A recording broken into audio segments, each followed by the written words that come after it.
Amós. El libro del profeta Amós es otro de esos tantos libros, y realmente suena raro lo que estoy diciendo, pero es otro de esos tantos libros que varios de nosotros lo procesamos tal vez por versículos aislados.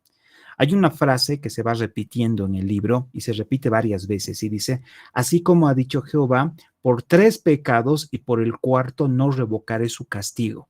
Ese es un juicio que Amós está disparando inicialmente contra Damasco, luego contra Gaza, luego contra Tiro e inclusive es contra el mismo Israel. Es interesante cómo el Señor utiliza a sus profetas, utiliza a sus enviados para poder confrontar el pecado de las personas. Como habíamos visto en otro de los libros, el ministerio profético en los tiempos bíblicos era, disculpen la expresión porque no hay otra palabra, era una especie de logia. Había un grupo selecto de personas que era como una especie de microtribu de profetas. Generalmente los profetas, ellos buscaban que sus hijos sean profetas y generalmente los profetas tenían una ascendencia inclusive sacerdotal. Sin embargo, el profeta Amós rompe de alguna manera este esquema. Vamos al libro de Amós, capítulo 1, versículo 1, que dice lo siguiente. Las palabras de Amós, que fue uno de los profetas de Tecoa, que profetizó cerca de Israel en los días de Usías, rey de Judá, en tiempos de Jeroboam, hijo de Joás, rey de Israel, 2 años antes del terremoto. Este primer versículo nos da un contexto histórico de todo lo que significaba este varón profeta. En primer lugar, a diferencia de varios otros profetas, del resto de los profetas, este profeta tenía condiciones humildes, pero desde un punto de vista muy, le llamaremos hasta despectivo. Este varón profeta era un pastor de ovejas, hermanos. En los tiempos bíblicos, y estoy hablando un poco de contexto cultural, el pastor de ovejas, hermanos, en los tiempos bíblicos era lo peor que había. La gente se alejaba de los pastores de ovejas.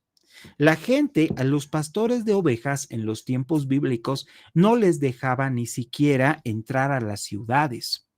Es una cosa muy interesante que cuando tú estudias el contexto bíblico cultural, empiezas a aprender algunas cosas muy extrañas. Por ejemplo, cuando el profeta Samuel se acerca a la casa de Isaí a decirle, quiero que me muestres a tus hijos, porque de uno de tus hijos, Dios Jehová me ha dicho que voy a ungir el siguiente rey de Israel.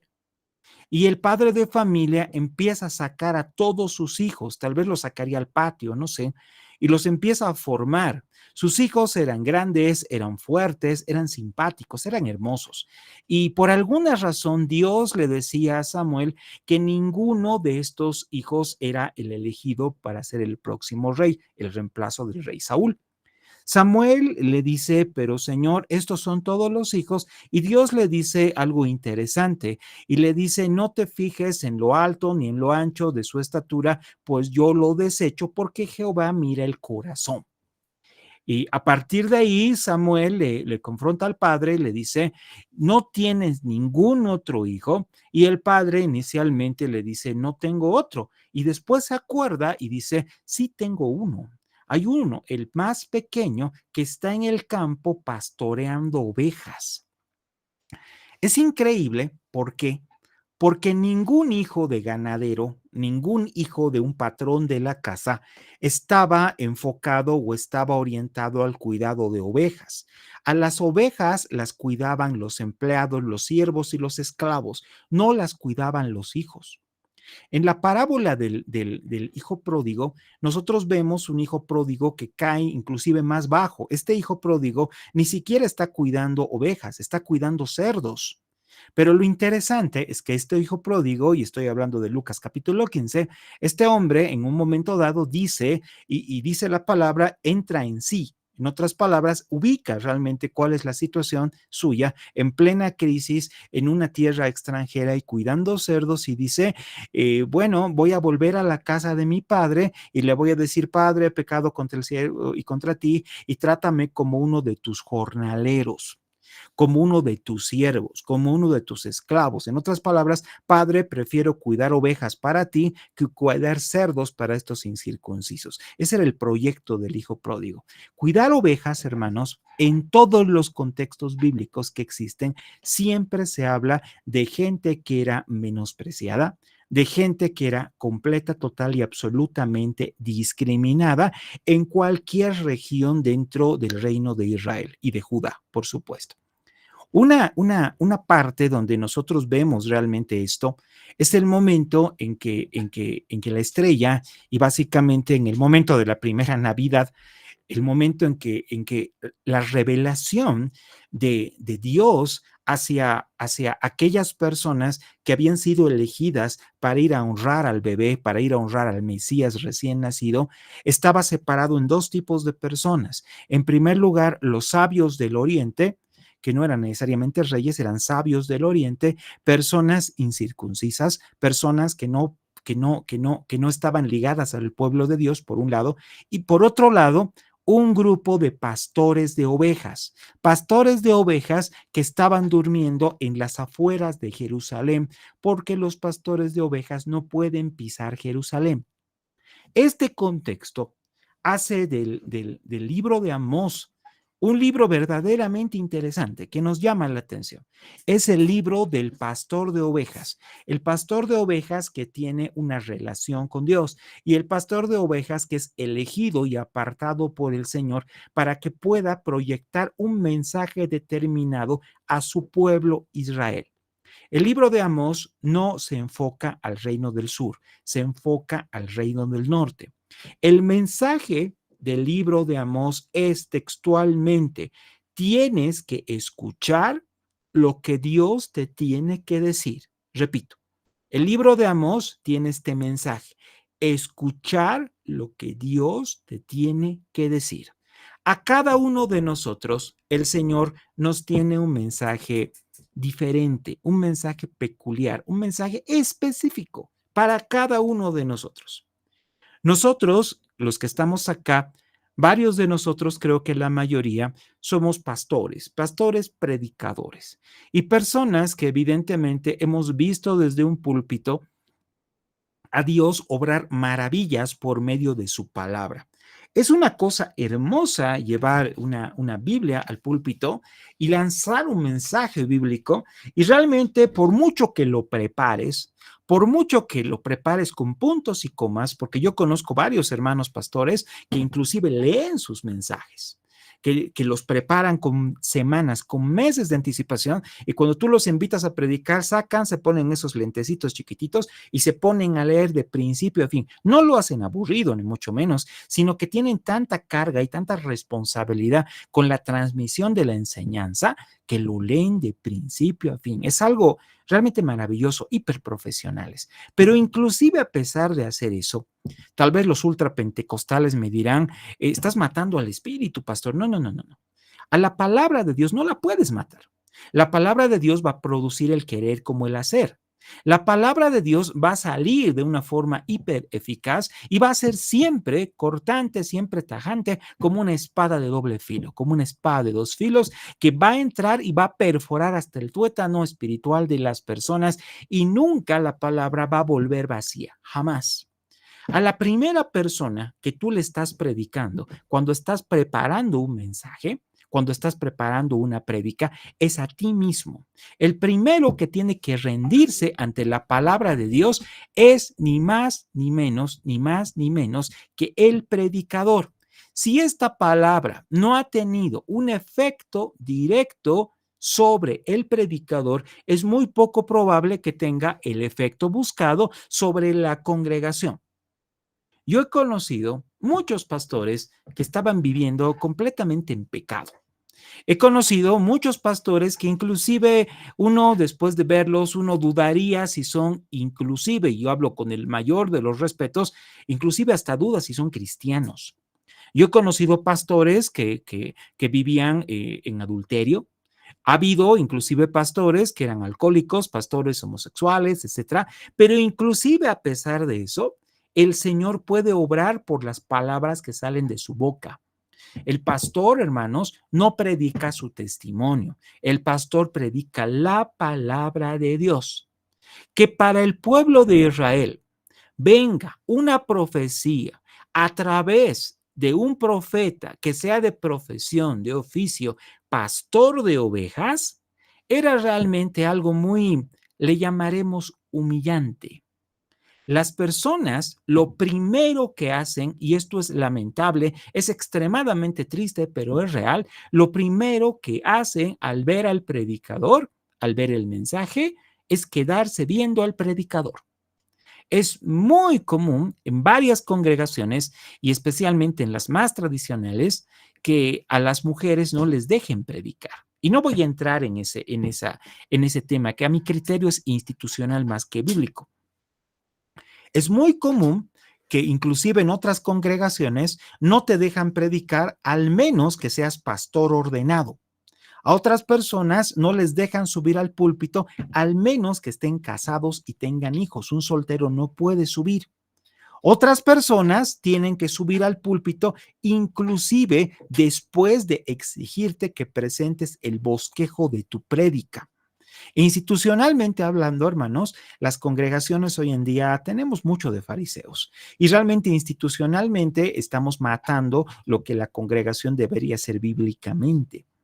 Acá el mensaje de Amós viene a partir, por un lado, de un pastor de ovejas y por otro lado, dirigido hacia el reino del norte. Esto vuelvo a la historia. Reino del norte, reino del sur. Reino del norte, un grupo de gente que está cada vez más perdida. Un grupo de gente, un grupo de personas, un grupo de israelitas, los cuales se han ido juntando poco a poco con personas de afuera. Un grupo de gente cuyo judaísmo ya está completamente distorsionado y eventualmente un grupo de gente que en la historia se iba a diluir, que iba a desaparecer. El reino del sur, en cambio, cuya capital era Jerusalén, el reino del sur, que hoy día lo conocemos como el reino de los judíos, de la tribu de Judá, es el grupo de gente israelita, los cuales han conservado sus tradiciones y han conservado su judaísmo hasta las últimas consecuencias. En el Nuevo Testamento ya no se habla del reino del norte, solamente se los conoce como samaritanos. Estos samaritanos, en el momento que fueron israelitas, en el momento que ellos se sentían todavía pueblo de Dios, estos señores reciben al profeta Amós. ¿Cuál es el punto en el cual el profeta Amós inicia su ministerio? Es el momento en que está reinando en Israel, está reinando en el reino del sur, un rey llamado Usías. Usías, rey de Judá. Usías, rey de Judá. Y Jeroboam, rey de Israel. Cada una de las partes del reino tenía un rey diferente. El rey de Jerusalén era el rey Usías. Y sobre el rey Usías es que hoy día vamos a hablar. Vámonos, por favor, al libro de Segunda de Crónicas, capítulo 26. Segunda de Crónicas, capítulo 26. Apenas lo tengan, me dicen amén, por favor. Segunda de Crónicas, capítulo 26. Esto es muy importante, hermanitos. Tenemos que ubicar perfectamente el contexto histórico. ¿Para qué? Para poder sacarle la mayor riqueza posible. ¿Lo tienen? Amén, por favor. ¿Estamos? No estamos. Segunda de Crónicas, capítulo... Amén, amén, licenciado. Amén. Segunda de Crónicas, capítulo 26. El título en Reina Valera es El reinado de Usías. Y dice lo siguiente. Entonces todo el pueblo de Judá tomó a Usías, el cual tenía 16 años de edad, y lo pusieron por rey en lugar de Amasías, su padre. Todos los reyes que están en Segunda de Crónicas y paralelamente en los libros de Reyes son reyes alternativamente, porque a veces se habla de reyes de Judá y otras veces de reyes de Israel. Recordemos la historia que después del rey Salomón el reino se divide entre el norte y el sur. Y cada uno de estos reyes tiene reyes buenos y reyes malos. Este rey Usías era uno de esos reyes de los interesantes, de los buenos. Y dice, versículo 2, Usías edificó a Elot y la restituyó a Judá después de que el rey Amasías durmió con sus padres.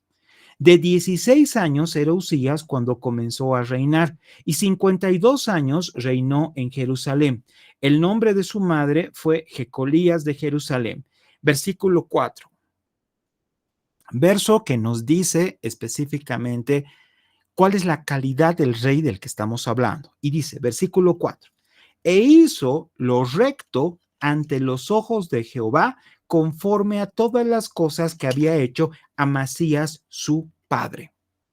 Este verso va alternándose en función de los diferentes reyes. Algunos de estos reyes dicen, hizo lo malo delante de Jehová. Y otros reyes dicen, hizo lo bueno delante de Jehová. No hay reyes en los que realmente no puedas calificar cómo ha sido el tema del reinado, independientemente de la relación que haya tenido con Dios. No es posible que una persona pueda obrar para bien delante del pueblo haciendo cosas que no estén rectas delante de Dios. Nosotros, donde estamos, donde nos movemos, sea como empleados, sea como pastores, sea como padres de familia, sea como dueños microempresarios, lo que sea, toda decisión que tomamos, toda decisión que ejecutamos, para bien o para mal, depende de la relación que podamos llegar a tener con el Señor. Hay muchas personas en este tiempo que te dicen que al Señor y la relación y cosas con Dios se tienen que dejar para la iglesia los días domingos. Y eso es una cosa extremadamente peligrosa. Tú no puedes ser cristiano de domingo. Eso no existe, hermanos. No existe. Hay personas que en un momento dado, especialmente la gente que recién se ha convertido, etcétera, que no tienen pastores que los confronten. Yo he conocido cristianos que llevaban años congregándose y a pesar de eso seguían fumando. Entonces vos ves un cristiano fumando y te llama la atención. Y no es una cosa que voy a discutir que sea bueno o malo, sino que no es correcto, no es adecuado. La palabra dice, toma todo, retener lo bueno. También dice que hay algunas cosas que independientemente que no sean malas en sí mismo, por un tema de testimonio tienes que apartarte de ellas. Pablo nos enseña eso. Por un tema de testimonio, tienes que darte cuenta que Dios está en todas partes. Y Dios que está en todas partes merece ser respetado todo el tiempo, ser respetado continuamente, tanto en la iglesia como fuera de ella. Tanto si hay alguien que te esté viendo o estés a solas. Hay muchas personas que cometen ciertos pecados amparados en que nadie los está viendo. Este hombre que dice la palabra que hacía lo recto a los ojos de Jehová, jamás está enfocando que hacía lo recto a los ojos del pueblo. Jehová estaba contento con su reinado, con el ministerio de rey que él estaba desarrollando. En medio de esto, versículo 5, persistió en buscar a Dios en los días de Zacarías, entendido en visiones de Dios, y en los días en que buscó a Jehová, él lo prosperó. Busca el reino de Dios y su justicia y todo lo demás os será añadido, ¿no? Y estoy parafraseando un versículo. Es interesante cómo el Señor es fiel con aquellos que lo buscan, especialmente cuando aquellos que lo buscan están en un ministerio de liderazgo, sea en la iglesia, sea en el mundo, porque estamos hablando de un rey, una persona que es rey y tiene una relación con Dios, es una persona que evidentemente tiene todos los recursos para ser prosperado y en medio de la prosperidad material y personal individual va a caer también la prosperidad para todo su pueblo. Si tú tienes un presidente, un líder, un jefe en la empresa donde trabajas que tiene bien ubicado su corazón delante de Dios y sus rodillas arrodilladas al trono de Dios, evidentemente toda esa empresa, todo ese país, toda esa alcaldía, toda esa nación va a prosperar. Eso es algo automático y lógico. ¿Dónde está tu tesoro? Ahí está tu corazón. ¿Dónde está tu corazón? Ahí está tu tesoro. Si eso está en los pies del Señor, evidentemente todo va a ir sobre ruedas. Versículo 6. Salió y peleó contra los filisteos, rompió el muro de Gat y el muro de Jabnia y el muro de Asdod y edificó ciudades en Asdod y en la tierra de los filisteos.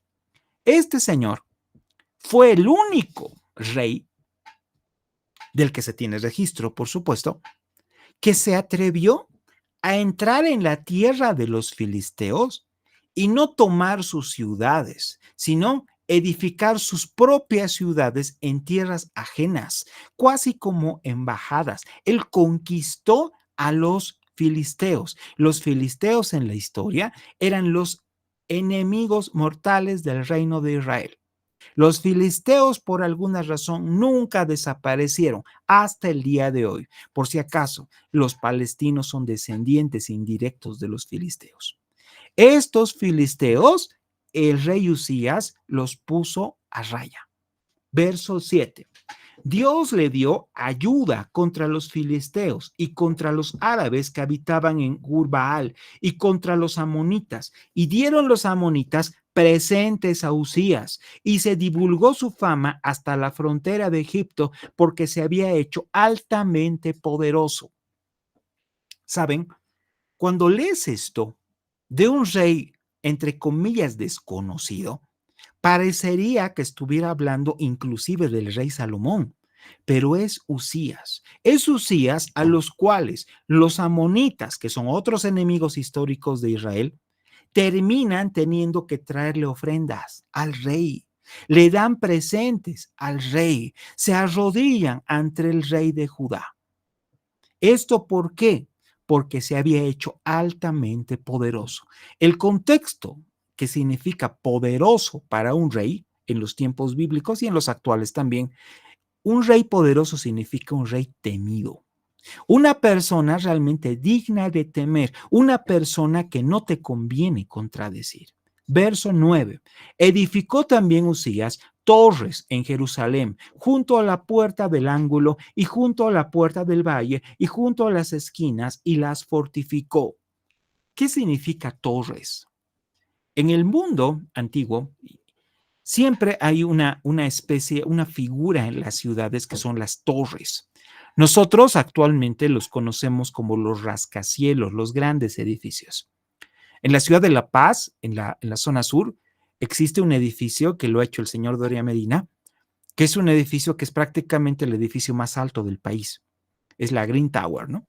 Y esta torre es increíble, está en la zona sur y es tan grande, pero tan grande, que cuando sale el sol, la sombra de esa torre va cubriendo toda la zona sur. Y cuando te llega la sombra, te congelas. ¿Saben? Eso es una figura hasta psicológica que presenta el poderío de una ciudad. La ciudad de Nueva York es conocida ampliamente por sus torres. Y en un momento dado, Jerusalén era conocida por estas torres edificadas en Jerusalén por el rey Usías, junto a la puerta del ángulo y junto a la puerta del valle y junto a las esquinas, y estas torres fueron fortificadas. Asimismo, verso 10, asimismo edificó torres en el desierto. ¿Quién hace torres en pleno desierto? Hermanos, la gente normalmente construye edificios por un tema de optimización de espacio.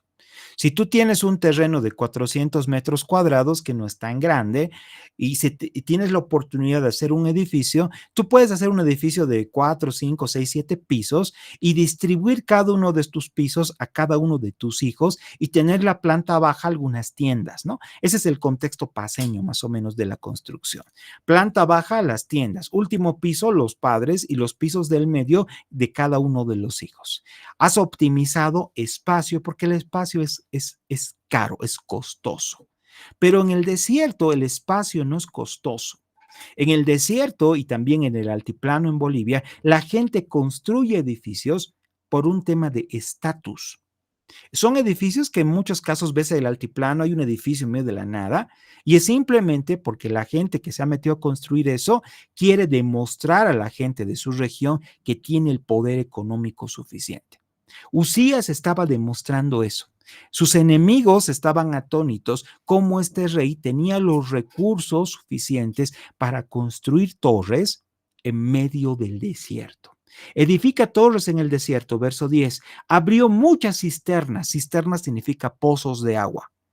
Una de las cosas que hacen famoso a Abraham, Isaac y Jacob es que ellos llegan a abrir pozos en medio del desierto. Varios de los pozos que abrieron Abraham, Isaac y Jacob en Tierra Santa siguen activos hasta el día de hoy. Y hay poblaciones enteras de tribus nómadas que siguen sacando agua de pozos que están descritos en la Biblia, abiertos hace casi 2000 años por el mismísimo Abraham. Es increíble eso. Usías abre cisternas en medio del desierto. ¿Para qué abre cisternas? Porque tuvo mucho ganado, así en la cefela como en las vejas y viñas, labranzas, así como en los montes, como en los llanos fértiles, porque era un amigo de la agricultura. Usías no era un rey que simplemente se dedicaba a invadir, como lo hacía el Imperio Romano. Usías era amigo de la agricultura. ¿Qué significaba? Significaba que el hombre ordenaba que la gente pueda sembrar alimento. ¿Para qué? Para sostener al pueblo. Era un rey completamente responsable. Responsable. Tuvo también Usías un ejército de guerreros, verso 11, los cuales salían a la guerra en divisiones de acuerdo con la lista hecha a mano de Geliel escriba y de Masías gobernador y de Amanías, uno de los jefes del rey. Todo el número de los jefes de familia, valientes y esforzados, era 2600.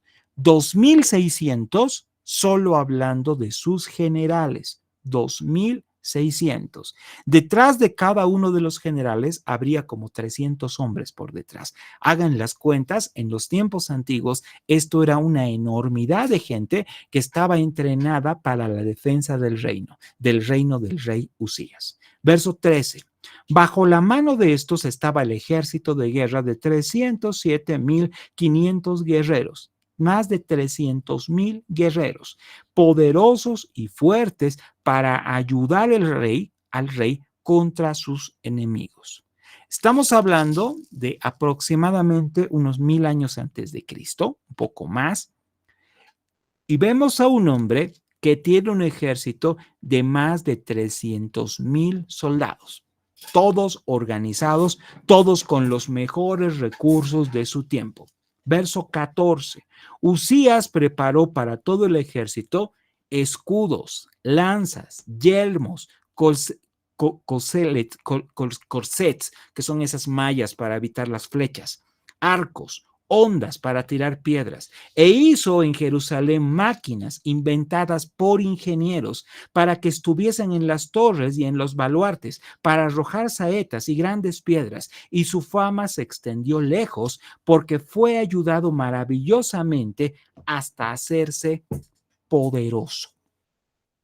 Hermanos, a excepción del rey Salomón, la Biblia no vuelve a hablar de una persona que tenga tanto poder.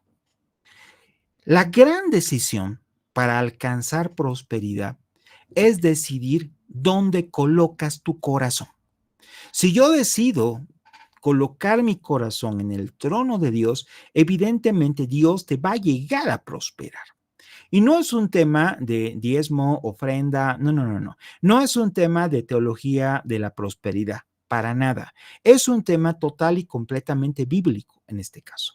Este rey, al igual que lo hizo su antecesor Salomón, su tatarabuelo Salomón en este caso, sabe que la única forma de que su pueblo salga adelante es haciendo conforme al corazón de Dios. Y eso es la mejor decisión que tú puedes tomar. Yo he conocido en mi vida muchas personas que realmente tenían todo para triunfar, pero todo. He tenido compañeros en colegio que eran buenos absolutamente para todo.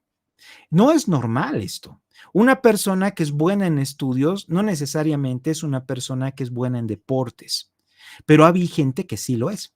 Hay gente que es buena en estudios, que es buena en deportes y que encima tienen una súper relación con Dios. Entonces tú los miras a ellos y solamente te producen admiración. Está lejos de tenerles envidia, porque tú sabes que todo lo que tienen se lo han ganado en base a esfuerzo, se lo han ganado en base a la misma relación con Dios que pueden llegar a tener. Pero ¿cuál es el problema? El problema es que estas personas eventualmente terminan pensando que sí se lo han ganado. Repito, el problema es que estas personas en un momento dado terminan pensando que sí se lo han ganado. Cuando tú piensas que hay algo de mérito, hay una pizca de mérito en todo lo que tienes o en todo lo que has logrado en función de una obra humana, de una obra particular, es el momento que estás a punto de caer. Y eso es precisamente de lo que nos habla el versículo 16. Y dice lo siguiente, 26, 16. Mas cuando ya era fuerte, su corazón se enalteció para su ruina, porque se rebeló contra Jehová su Dios, entrando en el templo de Jehová para quemar incienso en el altar del incienso. Hermanos, qué extraña esta rebelión. No dice que él cayó en pecado. No dice que él hizo, no sé, lo que hizo David. O sea, no sé, se le ocurrió matar a uno de sus generales para tomar como mujer a su esposa. No cometió adulterio. No hizo un asesinato vil, ni mucho menos. Pero realmente hay muchos tipos de pecado. Pero todos los pecados y los pecados que realmente a Dios le dan asco, es el momento en que tú te mezclas con idolatría.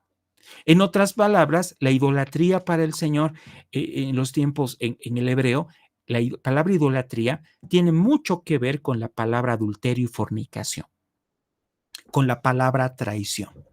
Es increíble que este hombre, el momento de su enaltecimiento, lo que quiere hacer es acercarse al templo y sacrificar incienso para el Señor. ¿Por qué? Porque el hombre se sentía extremadamente poderoso. Él sentía que podía tomar el lugar de un sacerdote. Él acaba en este momento de violar todo lo que significa no la tradición judía, no la tradición judía, la ley de Moisés, la ley que instruye a los sacerdotes, a los hijos de los levitas, a presentar sacrificios en el trono de Dios. Y esa ley para los judíos es inviolable en el Antiguo Testamento. Versículo 16, leo de nuevo. Cuando él ya era fuerte, su corazón se enalteció para su ruina.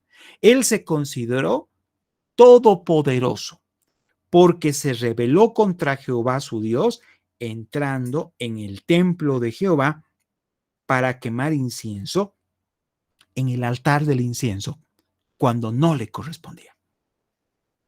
Muchas personas conocemos que realmente se rebelan y realmente se rebelan de una forma catastrófica destruyendo todo su ministerio, todo su propósito en la vida, porque se antojan ser alguien que no es, que no son. Esta persona era un rey evidentemente que tenía el favor de Dios porque tenía un corazón correcto, pero esta persona quería recibir ese respeto que tenían los sacerdotes. Quería tener la facilidad, la ductilidad de poder acercarse a Dios y tal vez ser reconocido por el pueblo con aplausos. Pero eso no le correspondía.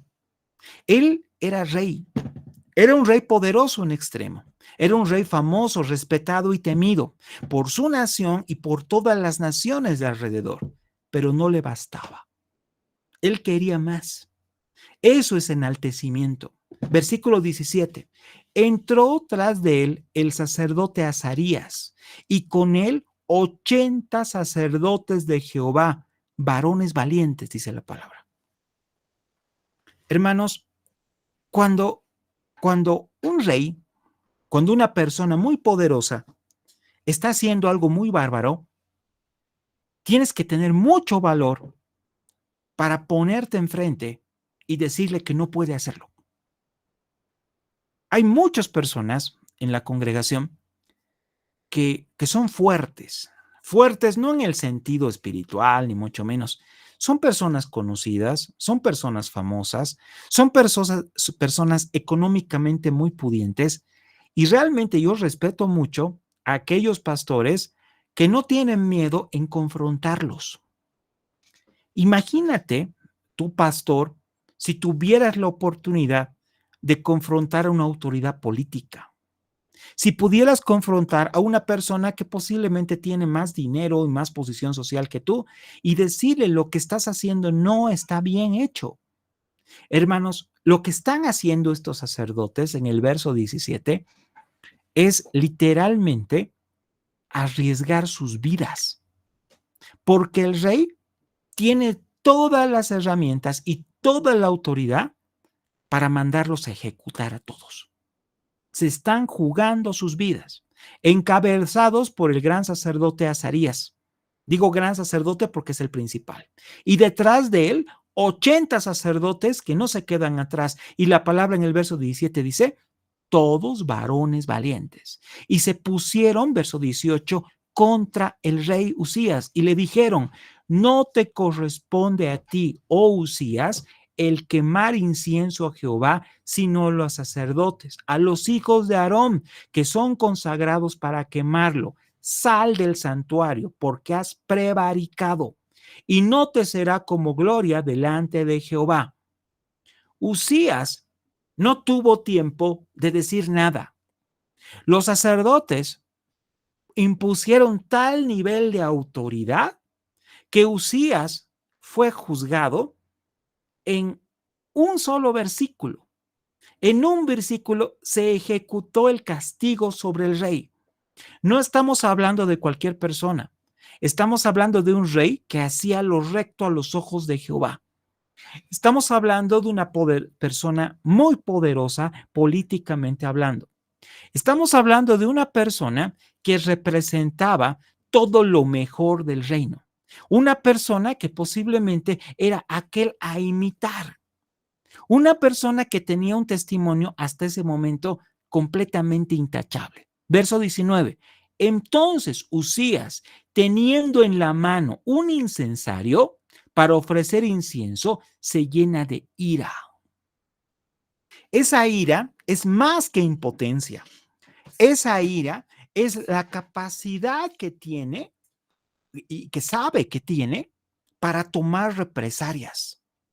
Esa ira es incontenible. Esa ira es un fuego que tenemos cada uno de nosotros en el momento en que, como le dicen vulgarmente, perdemos el control.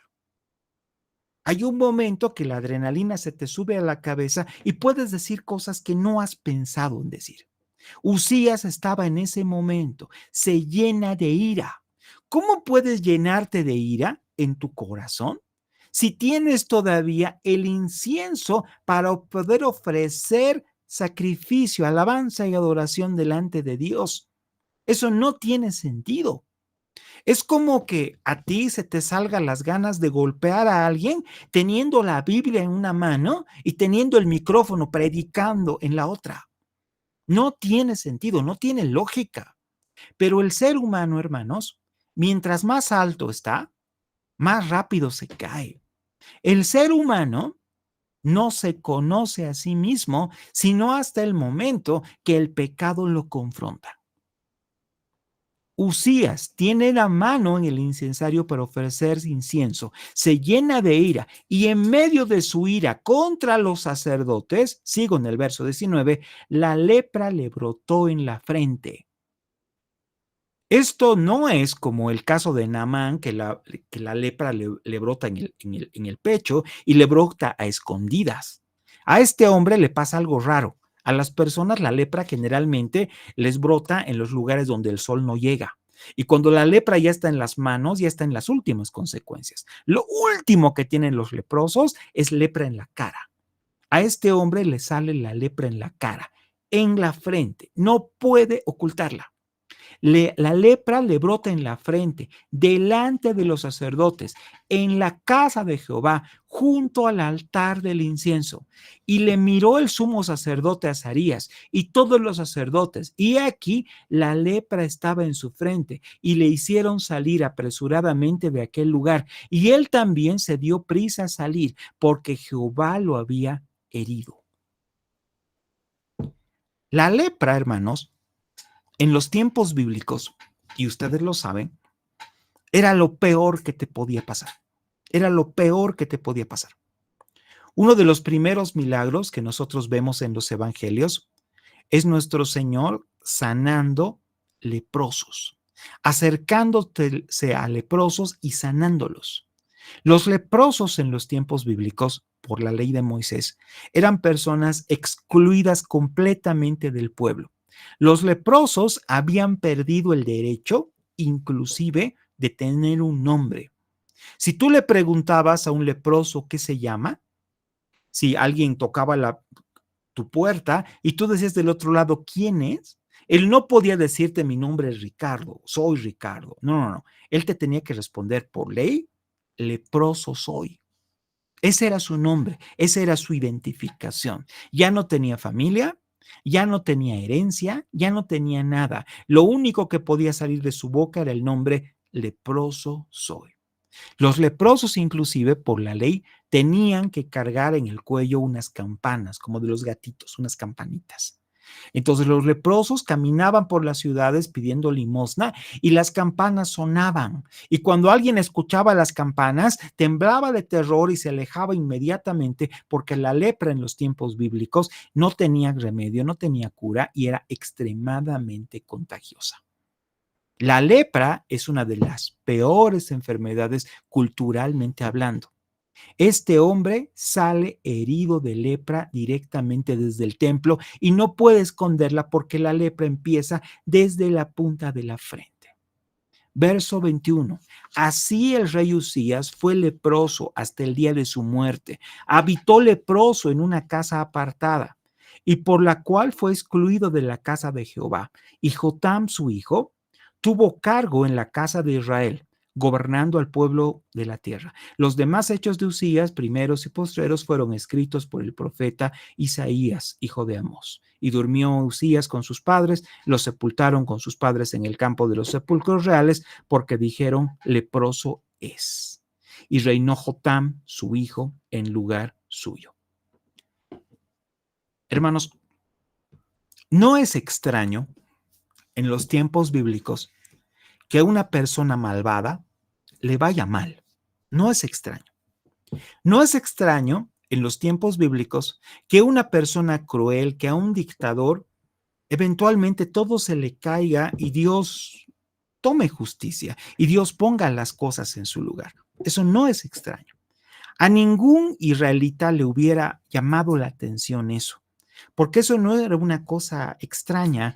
Nosotros vemos en el Antiguo Testamento algunos hechos que realmente no salen de la lógica de un israelita. Por ejemplo, el día de la Pascua, en el momento en que la muerte pasa por Egipto y todos los egipcios tienen que llorar por sus muertos, pero la muerte no entra en las casas de los israelitas. ¿Por qué? Porque Dios tenía un pacto con ellos. Dios puede salvar a aquellos que son justos y Él es fiel y justo para aquellos que lo aman y le creen. Eso es la lógica. Si haces las cosas bien, te va bien. Lo que sí es extraño es que en un momento dado, una persona que hemos visto que estaba haciendo las cosas en los primeros 15 versículos tan, pero tan bien, de pronto se le caiga todo. Eso es extraño. Y eso es una cosa que para el pueblo de Israel genera verdaderamente un shock. A ver, imagínense cómo contarían en su tiempo esta historia. Y la contarían como que Dios no tiene misericordia con el rey, como que el rey no se merecía este destino, este final, con que a Dios se le ha pasado la mano, que ha hecho algo demasiado drástico. Vámonos un momento al libro de Isaías, capítulo 6. Libro de Isaías, capítulo 6. Isaías es uno de los profetas mayores. Isaías es uno de los profetas cuyo mensaje realmente gira en torno a la historia de estos reyes de Israel y cuyo mensaje realmente gira en torno inclusive a la posterior aparición de lo que iba a ser el Mesías. Isaías tiene mensajes mesiánicos muy espectaculares. Hay personas que califican el libro de Isaías como el Evangelio del Antiguo Testamento y realmente pienso que tienen razón. En el capítulo 6, el título en Reina Valera dice Visión y llamamiento de Isaías. Es el primer momento en que el Señor Jehová, el Señor nuestro Dios, se aparece al profeta y le indica lo que tiene que hacer, lo que tiene que decir. Y dice lo siguiente: en el año que murió el rey Usías, ¿qué significa el año que murió el rey Usías? Imagínese todo el pueblo que estaba en una verdadera crisis institucional. ¿Crisis por qué? Porque ellos todavía estaban orando tal vez para que a su rey el Señor lo salve. Hermanos, la historia de Naamán es el sirio que el profeta Eliseo lo manda a bañarse 7 veces en el río Jordán. La historia de Naamán ya era antigua, ya era conocida. Y nosotros vemos sanidades de leprosos en el Antiguo Testamento. Y sanidad de leproso más espectacular que la del sirio, posiblemente difícil encontrarla, ni aún en los tiempos del Nuevo Testamento. ¿Y cómo puede ser posible que Dios no quiera sanar al rey de Israel? Al rey de Israel, al rey de Judá, perdón, el cual era tan popular, tan poderoso, tan conocido por todo el mundo, era el centro de la admiración de todas las naciones que rodeaban a Israel y a Dios no se le ocurría sanarlo. Todo se cae en el momento en que lanzan la noticia que este rey que vivía leproso, exilado en una cabaña, muere. ¿Y esa muerte qué significa? Significa que Dios jamás lo iba a sanar. Muchos de nosotros oramos por una persona que amamos, tal vez uno de tus padres, tal vez una esposa, tal vez un abuelo, una persona que realmente es muy reacia a recibir al Señor. Tal vez también estamos orando por una persona que tiene una enfermedad, la esposa del pastor, un líder de la congregación, un pastor, el cual tú amas mucho y por alguna razón el cáncer tal vez se lo está comiendo.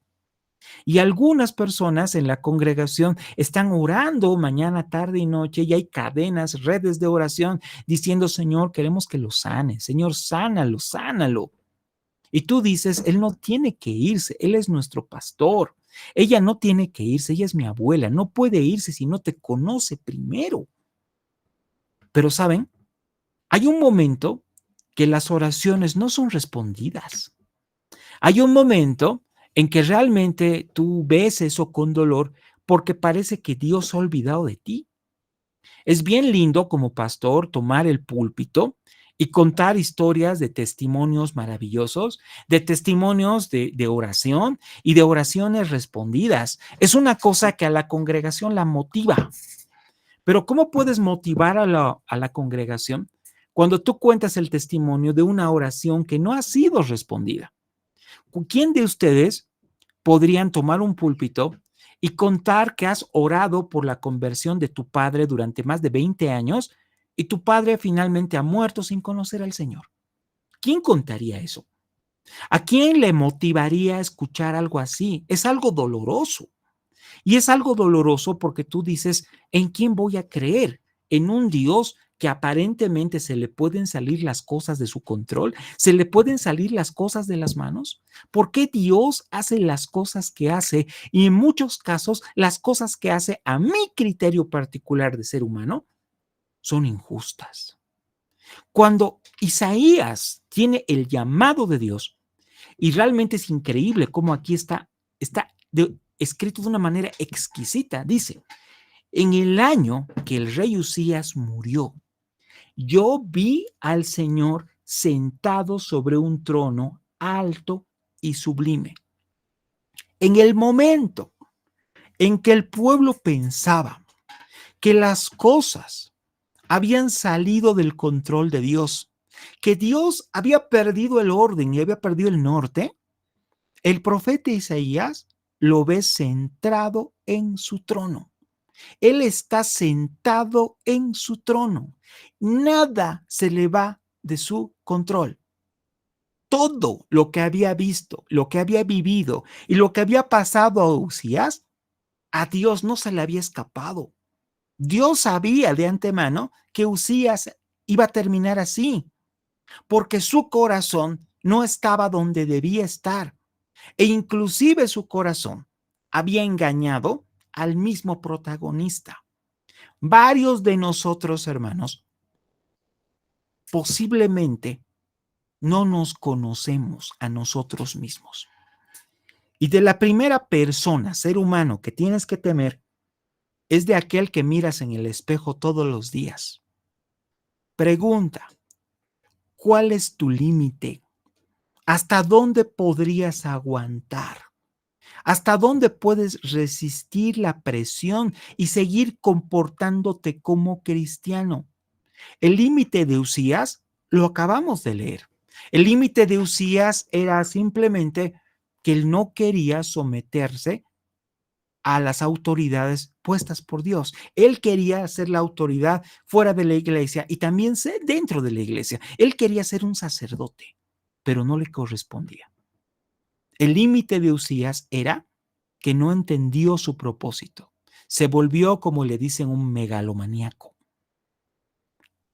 El Señor sigue con todo bajo control, sentado sobre un trono alto y sublime. Sus faldas llenaban el templo. Por encima de él había serafines. Cada uno tenía 6 alas. Con 2 cubrían su rostro, con 2 cubrían sus pies, con 2 volaban. El uno al otro daba voces diciendo, Santo, Santo, Santo, Jehová de los ejércitos. Toda la tierra está llena de su gloria. Los quincales de las puertas se estremecieron con la voz del que clamaba y la casa se llenó de humo.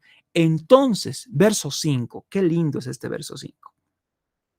Entonces dije, ay de mí que soy muerto, porque siendo hombre inmundo de labios y habitando en medio de un pueblo que tiene labios inmundos, han visto mis ojos al Rey, a Jehová de los ejércitos.